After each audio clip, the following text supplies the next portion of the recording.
Good afternoon, everyone, and welcome to our live video podcast. It's your weekly dose of coffee, dogs, and of course, Curiosities, your alternative CDC.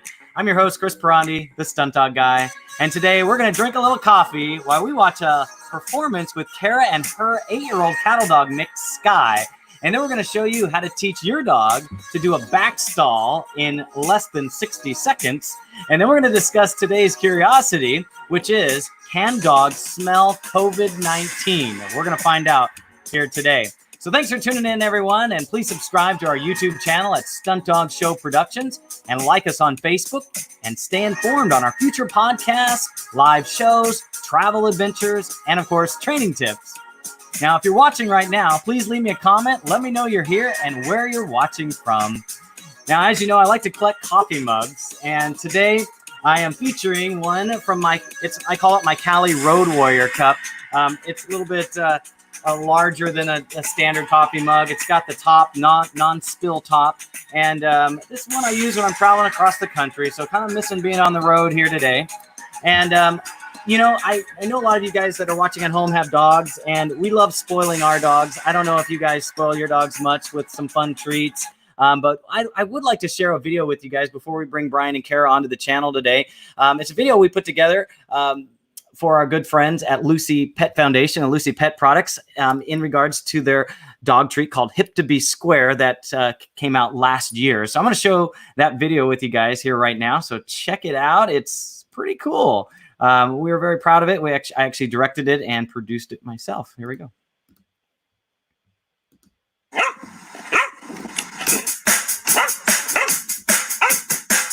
like to cause a little trouble. Don't make nobody say no. I'm not too good at being subtle. Whenever you throw me a bone, 'cause I'm gonna do what I wanna. You know you got the key. I'm gonna do what I wanna till you show me the treat. Then I'll get back sick and do a couple tracks, 'cause all I wanna say, get to be square. I might have to cry and show those puppy eyes. I want it all the time. Get to be square. Ooh, ooh, ooh. Get to be square. Ooh, ooh, ooh. Get to be square. Yeah, that was pretty awesome. Hey, what's going on, Brian? Kara, how you guys doing today? Oh, we can't hear you. Can't hear. I don't know if you're muted, but we don't have any audio from you today. Not sure what's going on there, but welcome to the channel, guys. Still don't have any audio, Brian. Can't hear you there. Not sure. Maybe try to sign out and sign back in. Make sure your mute button's not on. And we'll get them back in the channel. They're signing in live from the Indianapolis Zoo here today. But we also have some good friends watching us, guys. We got a great show planned for you today. And some of our friends are already saying hi. Hey, again, Steph from the UK. Good to see you today. We got Mariko, Susie Pan saying hi. Thanks so much. Charlotte McElroy is here with us. Awesome. All right, that'll probably fix the problem, right? Hey, there you go, Brian. Well, good. Now I can hear you. That's great. Bo's watching us from Melbourne, Australia. Pamela from Sarasota, Florida. And from France, Mariko is watching. So awesome, guys. Thanks for joining us. And what's going on, Brian? What's going on, Kara? How you guys doing today? Again, sorry, live by technology, die by technology, but it's all good. Great. It's all good. Gave me a chance to give everyone a shout out and welcome everyone to the channel. I got little Leo here hanging out with me today. So what's going on, guys? He's a dapper man there. Oh, he is. He's got his nice fancy new collar on. Check it out. Pretty slick, huh? Yeah, it's looking good. Yeah. It's got some bling on it too on this side. Yeah, showing. So who do you guys have with you today? Skye, so we've got one of our cattle dogs here. Skye. Come on, babe. There you go. This is Skye. She's an 8 cattle dog mix. She's actually about to turn 9. But yeah, she's hanging out with us today, and she'll be doing a little demonstration on her scent detection skills. Cool. Well, in addition to her scent detection skills, she's also very, very sneaky. She does the slow game, getting on the bed. Just real slow. Like a ninja. It's like she knows when I'm playing on my phone. She's like, right? opportunity to get up there and nobody will notice. She's a dog. She's a doggy ninja. Yeah. And where'd you guys find her? She came from a different home. Her owner didn't want her anymore, and so I took her when she was about 3 years old. Okay. Awesome. So you've had her for about 5 years then? Yep. Cool. And besides scent discrimination, does she do anything else in the show, or does she have any special personality traits that you like to share with us? Yes. She actually does the freestyle frisbee in the show, which a lot of people love because she's only 24, 25 pounds, so she's really cute. You do some, flashy tricks. And she also does, we don't do it so much in the show, but she does the big box jump where she jumps off of a box over the high jump. Right. It's also really cute, but she's getting a little older, so we're not doing with her as much. Yeah, she's cute, boy. She kind of reminds me of Confetti a little bit. I mean, I know she's a little bit bigger than her, but really not that much. Confetti weighs like 20 pounds. I mean, she's only a few pounds heavier. Yeah. No, she's pretty tiny and cute. So do you see this laser focus right here on her? I see that. What's she looking at? Any squirrels out there? No, we've got a bird's nest, and anybody that's following us on Facebook or whatever has seen the pictures. We've been watching over these birds from just the nest to the egg to they've hatched, and now they're about ready to come out of there. But she is focused on them right now. I heard that she likes to chase rabbits. Is there like a story behind that? Well, she's a tiny little girl and she's caught several rabbits. She's actually caught birds before. She is just a hunter. I'm pretty sure if the apocalypse happened, she would just survive, no problem. Yeah. Yeah, we've had that conversation about how that would all go down if things went south, like how the dogs would thrive. And she's definitely one that'd be a pack leader. She'd probably just go off and do her own thing with a small group, but she's right. She'd survive for sure. Yeah. Now I hear she's got a fetish. Oh, yes, I did. She's this dog. She likes to lick your armpits. Oh. I don't know. I hate it. It's disgusting. That tickle. If you're sitting there, she will just come up and lick your armpit with deodorant on or anything. She just she loves to lick armpits, and she has this long like anteater tongue. It's gross. No, it is gross, Chris. I don't like it at all because as soon as she licks your armpit, she goes right for the face, and it's like no. Does she prefer hairy pits or non-hairy pits, or does it matter? I don't. think both right now. Non-discriminating. Yeah, she doesn't care. Doesn't care, huh? What if it's deodorant or non-deodorant? Is she licking the deodorant or does she like the BO? I think it's both. Both? Okay. Well, I'll get out of the shower, put deodorant on, boom, she's licking my armpit. Yeah. Oh god. Boom, she's licking my armpit. I mean, you have to keep your armpits away from her. I think it's her just special way of showing attention, like all dogs have their own little special way. Yeah, they each got their own little personalities, and I'm showing some of the photos you sent of Skye right now, and they're just adorable, and just showing how athletic she is, and still athletic at 8. I mean, what's your expectations for her? Like, I mean, and with your other dogs, like, have you noticed like how long they can perform?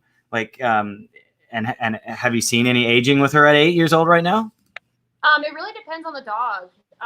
With her, she does not show her age at all. No one would assume that she's 8. I did a poll actually a few months ago, and everyone thought she was like maybe 3 or 4, just based off of her performance and how she looks.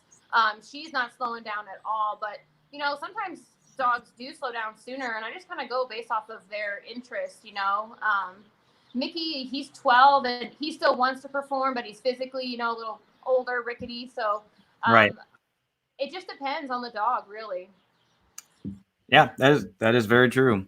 I was just curious, like some of my dogs at 8, they normally, you know, I start to see it a little bit after around 7, you know, just, you know, slightly, like maybe not jump quite as high, maybe not quite run as fast, but I really don't see any major signs, you know, until they're like probably in my experience, like 10, you know, at 10, I really start seeing, And so then I obviously try to put them in positions that that they're having the most fun doing, and something that's maybe doesn't require as much jumping or this or that, because definitely their longevity is important to me, and I know it is to you guys as well. I was just curious. At 8, I got some dogs that are 8 that still act like they're puppies. So Exactly. Yeah, that's definitely Skye. Yeah. And Mickey, like she was talking about, Mickey still acts very young, like a puppy or whatever. But like Kara has catered what he does in the show now to just some fun little pet tricks that get a great response. Like we saw the limp a couple weeks ago and things like that. But just like all the dogs, his favorite part of the day is the meet and greet after the show.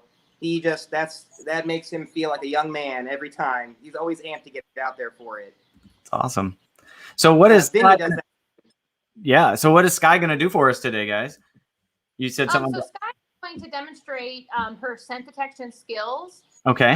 We do this in the show, and that's something that we've done for fun. A lot of people will be familiar with the term nose work, and essentially that's what Skye is doing. Okay. I used to work for a company that trained military and police dogs, so we were training for explosives and narcotics.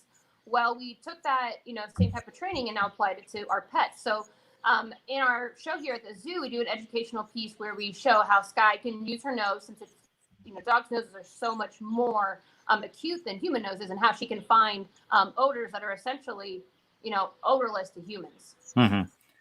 Well, that's great. And I know the audience loves seeing that. And I know the zoo really enjoys the educational part as well. And it's really fun to watch. It takes, a special dog, I think, or in special training. So I'm excited to see what Skye can do for us today. Are you guys ready? Can we see a little bit now? Yeah. You guys first, so it makes sense. So okay. Skye is completely trained. She does, article searches and she does room searches. But today, to just make it kind of clear and show you more of the, how dogs will start in a way, I'm going to show you the training boxes that we use, which I have one right here. And these are things that you can make at home. Whoop, there we go. Yeah, you got it. I'll slide over somewhere. There you go. It's just a wooden box with a hole in the front and a hole in the side. Okay. And there's a lot of training that goes into it. But what you're going to see here is Skye is going to be searching these boxes, and then one box, which is this one here, is going to have the odor in it. Okay. I'm going to show you what it looks like. It's in this little tiny tin here. Mm-hmm. Smelling it, she knows that. It has Q-tips in it that have anise, birch, clove. Those are the 3 odors that she's on right now. And we do what's called a cocktail, which is where we mix all the odors together, so that when they're training, they learn all these odors at the same time. And later on, they can learn to distinguish them in a way and hit on just one odor. But I'm gonna put this box down, and then we'll come back, and then we'll have Skye search, and I'll explain what's gonna happen then. Okay, sounds good. Awesome. Can't wait. This is gonna be exciting. Yes. And how long has Skye been doing scent discrimination, Brian? For a while. Do you know what she's getting set up? Yes, I think as soon as Kara, not too long after she was adopted, she started working on that with her, and she also was working with another dog. A lot of Kara's fans know, named Luna. Luna's pretty much retired at this point now, but Skye has really taken the reins and is owning the scent detection here at the zoo. A lot of people call it the Sniffer Dog Routine, but that is not Kara's favorite term for it. So scent detection is what we're going to say it is. Okay, so Skye is working for a tennis ball. A lot of these dogs can be taught and trained using food. So even your low-key, low-energy dogs, this is a great exercise. It's really fun for them. But you can see I have the boxes set out here. And you'll find out here in a moment which one has the odor in it. Now, Skye has been taught that when she finds the odor, she's going to lay down or sit or stand, depending on where the odor is. Since it's on the ground, Skye is going to lay down. If she finds the right one, because I'm the only one that knows where it's at, I'm going to reward her with the ball. So I'm going to have her search, and let's see if she finds it, and you'll know because she'll lay down. All right. Okay, bring Skye. Did you guys build those boxes, or can you buy those somewhere? A very good friend named Carl Sharp made those for us. Okay. Nice. He's They're very a nice. great carpenter. Look very professional. Okay. All right. Find it. Yes, good girl. Nailed it. So for her, she actually got it really lucky. But what I like to do is I like them to have their nose in the box so that whenever they lay down, they're literally pinpointing where the odor is. So that's why I waited for her to put the nose in. So I'm going to switch these boxes around if you want to. Okay. Yep. Do we have to We're gonna give these a quick flip around. Do you have to blindfold Skye so she can't see what's happening there, or do you? I mean, I'm gonna be honest. can With she you, she is easily so cheat? distracted I by mean, these birds. I honestly what? was paranoid she wasn't gonna do the routine because I mean she is locked on. Right. But yes, so, normally whenever we switch them up, we will distract her or put her in a place where she can't see what we're doing because she's pretty show smart and she figured out a lot of things. She started watching me because typically I'm the one moving the bag. She Right. started watching us putting them last year, and so she got. Now Kara's got to remember which one it's in. See, Yeah. we have that problem too. Luckily, when we do it in the show, we have audience helping us. Right. Well, And you then know, also we let the audience choose where we're going to put the box. that would be kind of fun to do that on the channel today, if possible. Maybe after we do this one, maybe we could do another one where somebody that's watching in the channel could say what box they'd like to put it in, and like, what do you think? Is that a possibility? Yeah, that would work at another time here. We've got a tug of war session going on here. Okay. Again, guys, we got Kara Hungerford here with the Skye showing us some Snip Discrimination for those of you that may just signed into the channel. Good job, Skye. There we go. So we only have a Awesome. few boxes, so this is really easy for her. Right. Normally we have closer to 8 to 10, so make it a little more difficult, and we have a lot more room. Yeah, which you is can bad. space them out. Practice outside, unfortunately. But it gives you an idea of what she's doing. She's using her nose, and she's sensing the boxes. And what's happening is when she finds the odor, she's targeting it. So she may not look and check every single box because Right. what she's doing is when she finds the odor, or at least a part of the odor, she's going to try to target the source, and then Gotcha. that's when she's going to lay down. She's got a good sniffer. She went right to it. Yes, That no, was she's awesome. smart. Well, and also too, they're very intelligent. That's why the boxes are supposed to be all the same. Gotcha. If you mark the box that has the odor in it, well, you can Then- accidentally teach your dog, oh, the red box is the one with the odor in it, or Yeah. the one with the X's of the tape. So you You got should to be really change it. careful. And also not to cross-contaminate odor. The box that has the odor in it always stays the same. So we rotate the boxes, but we don't move the odor a lot just because we don't want the odor can seep into the wood or to any surface. And then you have cross-contamination and it can really hinder your training. I wouldn't have thought of I that. can't tell you how many times Kara was like, "Don't touch the hot box. The other box is." She's gotten on to me for that several times. Well, you are one to touch things you're not supposed to, Brian. That's how I roll, buddy.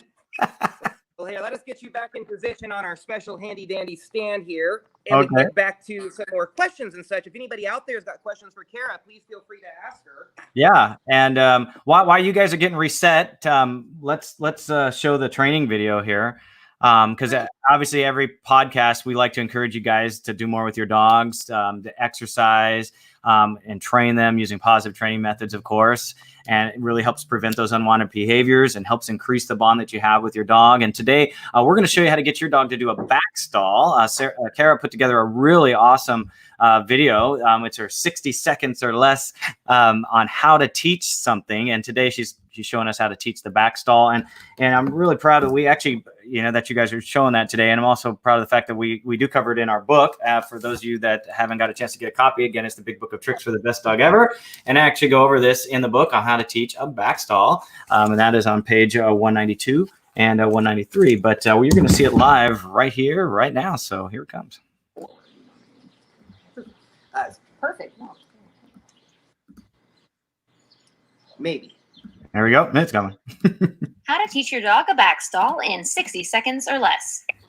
Use a prop and have your dog be comfortable getting on and off the prop. If you're by yourself, get on your hands and knees and lure your dog with food onto your back. Go at your dog's pace and encourage them to go all the way on your back.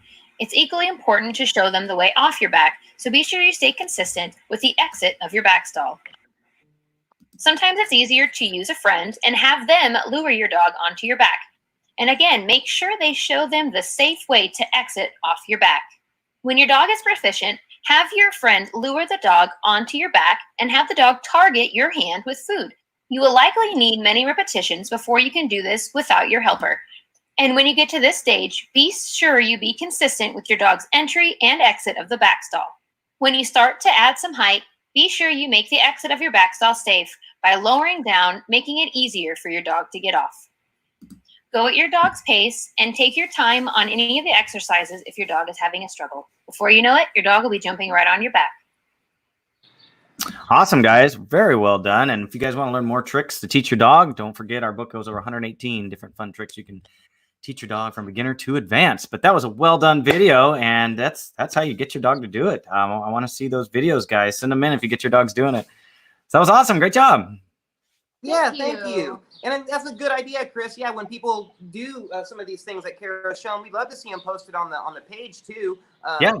The All-Star Dog Challenge page, we have a lot of guests that post pictures of them doing stuff with their dogs too, and we always appreciate and love seeing those things. We again, it's like you, we want to encourage people to go out and play with their dog. It's important. Yeah, it's good.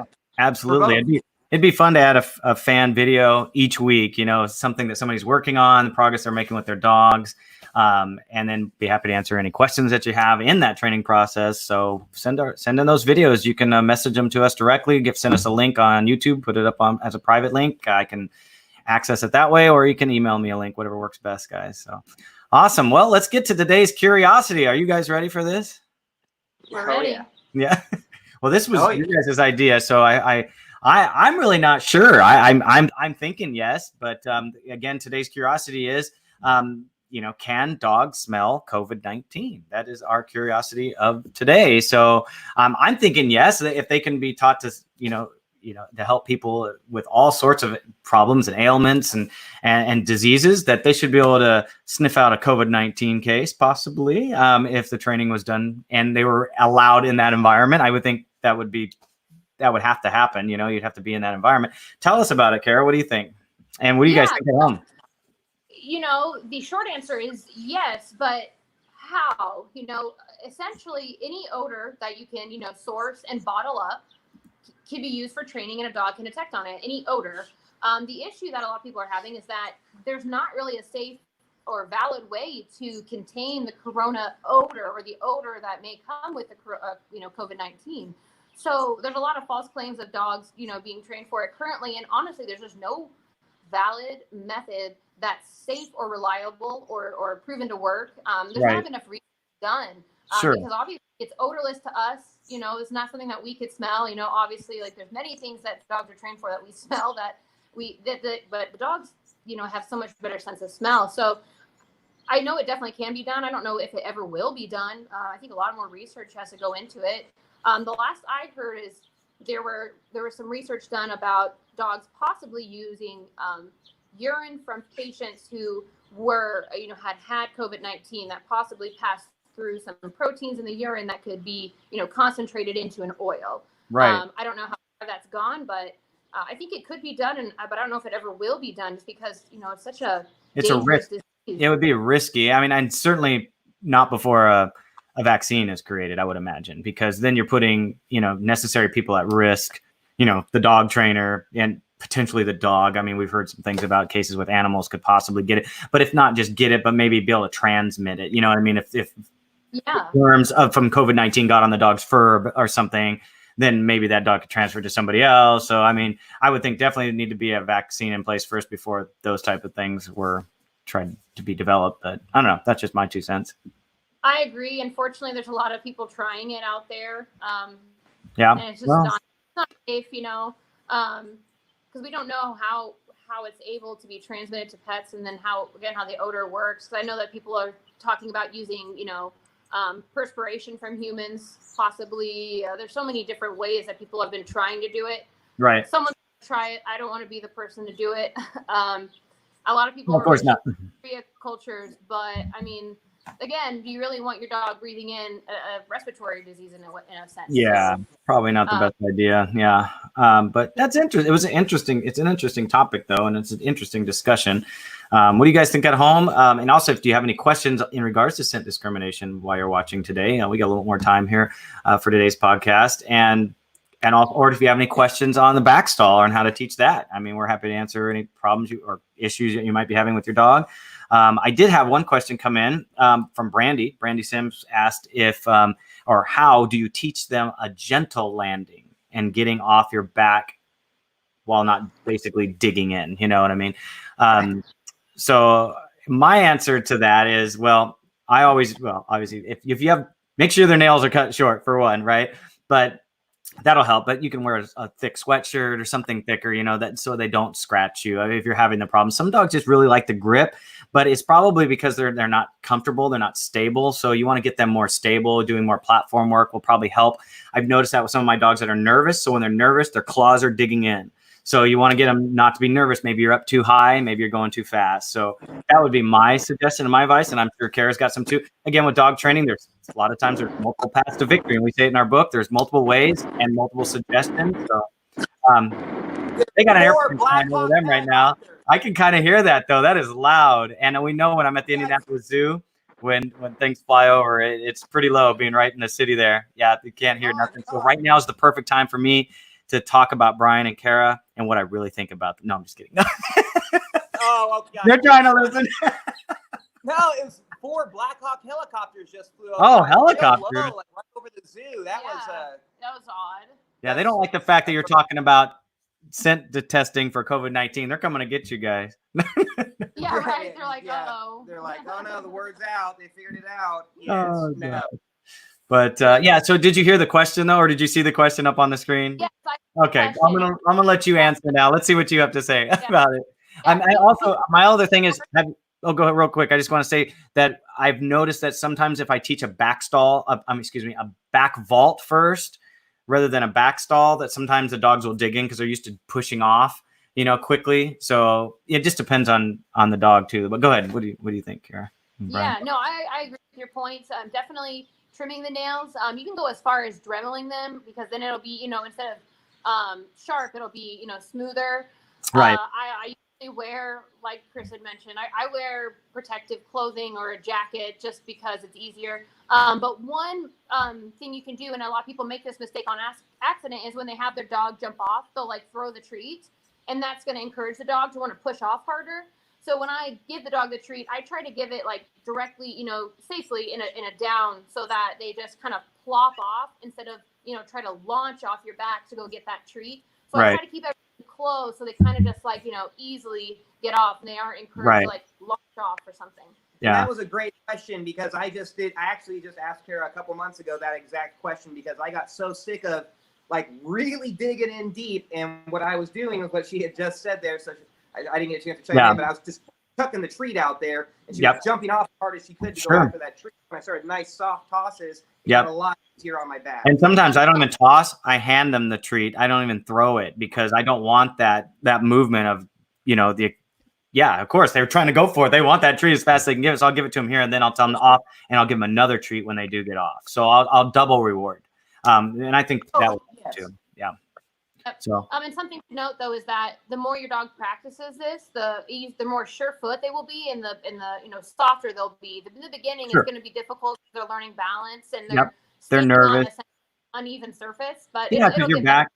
Yeah, they're not used to being on your back and the movement of it, and maybe at first you're getting used to being as stable as possible. You got to plant your feet and your legs and your knees just right. That way you're not moving all over the place, and make sure that your back's straight, not angled. The more angled you are, the more they're going to have to grip in. So make sure you keep your back as straight as possible. Look at yourself in a mirror or have a friend there to help you. Make sure those shoulders are down as low, so. Yeah, and stay down low as well. The lower you are, the less, especially if some dogs are nervous about being up high. So stay down as low as possible. Yeah, Kara says get it as straight and even as you can when they're up on your back. Because I have a tendency when I curve my back up or whatever it is. So I've got a really good teacher here. Yeah, she keeps it straight and narrow. Yeah. One thing I always tell people too, that some of these people that are with us today might be involved in like dog sports like Frisbee, in freestyle. And I always teach a back vault before I teach a back stall. That's just my personal preference. I've done it both ways over the years. And the reason for that is the dogs are less likely to hit me so hard and hit my back so hard. When they learn the back stall first, they tend to jump all fours, and then so all fours onto your back and then jump off, rather than doing the tap. You know what I mean? Front feet, back feet, jump. I want front feet, back feet, jump. I don't want all their body weight on my back and then launching off, so I tend to teach the back vault and then teach the back stall. So just a little tip. If you're into Frisbee and you're doing that kind of stuff with your dogs. If you're doing it for freestyle, it doesn't really matter. But I would recommend teaching platform training and getting them comfortable on a platform or a wobble ball or something, or a wobble board. before you start going to the back stall too. And hopefully that will prevent less of the digging in. Any other questions you guys have? We got maybe just another minute here on scent discrimination today or COVID-19. I don't know if you want to ask anything about COVID-19. Not that we're COVID-19 experts, but or if you have any questions on the back stall, I'll keep it open just for another minute here. But again, I'd like to thank Brian and Kara for putting that great video together and showcasing the scent discrimination. It's super cool. And if you're near Indianapolis, once the zoo opens back up, make sure you guys go watch their show. The All-Star Dog Challenge happens typically 3 times a day, 6 days a week over the summer. Hopefully things will be getting back to normal here soon and shows will continue. And you guys are doing the scent discrimination bit in the show, so you'll get a chance to see it live and maybe even participate. Absolutely. Yes, and we switch up the show all day long. So if you come out to the zoo, you can come to all 3 shows and you'll see some different materials and you'll see some different dogs doing different stuff because we like to give all the dogs the opportunity to be the star out there. Yeah, you do. And you guys do a great job at it too. So, well, today was a very fun podcast. And last week, Brian, you brought up tattoos and Yeah. I wanted to revisit that this week. We didn't get a chance to like take photos or do anything with tattoos, but I do have a dog tattoo I was going to show this week. This is Whoa, keep it clean, Chris. Keep it No. clean. Oh, okay. No, this one's not that provocative, but that's my. Now the first tattoo I got was just the dog face, and then later on I added the lines to it. Cool. That's one of my first ones. That was kind of a collaboration of Pepper and my dog Jazz. It was a kind of Jazz kind of had one ear up, one ear down, but it was kind of the face of Pepper with his glasses. So it kind of represents both of my 2 dogs, my first dog that got me started, and also represents Jazz, my first trick dog and jump rope dog. So all combined in one. So, and that was our original logo for our Extreme Canine Stunt Dog show that we first created too. So that was another reason why it meant a lot to me. But I think it'd be fun to see people's dog tattoos. I think it was a great idea, and it's something maybe we'll have even more discussion on at another time. And I wanted to bring it up again because I wanted to encourage people that if they have any dog tattoos to take a picture of it and send it to us on one of our pages, and we'll try to include it and showcase it when we do the episode on dog tattoos. Yeah, we'd love that's to a good idea. we'd love to have a whole collage of just different dog tattoos because we've seen some incredible murals that people have gotten of their pit bulls or Dobermans. Like I've seen some really good ones lately, and a lot of paw prints, and that getting those tattoos is a good memorial or just remembrance of a dog or a dog that's really important to us. Right. Like I posted mine on the page, and it was my dog that I had for 13 years. I lost a couple years ago. Really important. But I mean, it's great having those things, and I love my tattoos. And we want to see yours. One of our first dogs. The what? Yeah. I said, we'd love to see your guys's, and if you want to show them live at some point, or just take a picture of them if they're in places that you can't just show live. Yes. And I hope Abby's listening because I know Abby's got some pretty good dog tattoos. We'd love to see some of Oh, I'm hers. sure she'd be digging that one. So maybe we'll all 3 get together, or 4, should I say, all 4 of us get together and have that episode together. That'd be a fun one. We love it. Yeah, that's a good idea. So anyway, we're going to go ahead and wrap this up. Is there anything else that you guys would like to say to the audience before we leave, Brian, Kara? We'll be coming at you soon. We've gotten told a date when the zoo will open, but I don't want to say it until it has been 100% confirmed. But as of right now, we have a date that they're planning on having the zoo open. And the next episode that we do, I'll have a date for you. Okay, I hope so. Can't wait. Awesome. Well, thanks for joining us. It's always awesome. And thanks for everyone for watching. Have a great rest of the week. We'll be live again on Sunday. So mark your calendars, set your TiVo, or not really TiVo, but you know what I mean. Just set an alert, an alarm or something. Watch us 2 o'clock Pacific. What's that? I said make sure you tape it on your VCR. Oh yeah, VCR, tape it. Yeah. Mm-hmm. And with 2 o'clock Pacific, 5 o'clock Eastern, Sunday, coming at you live this Sunday. So anyway, take care, guys. We'll see you next time. Bye.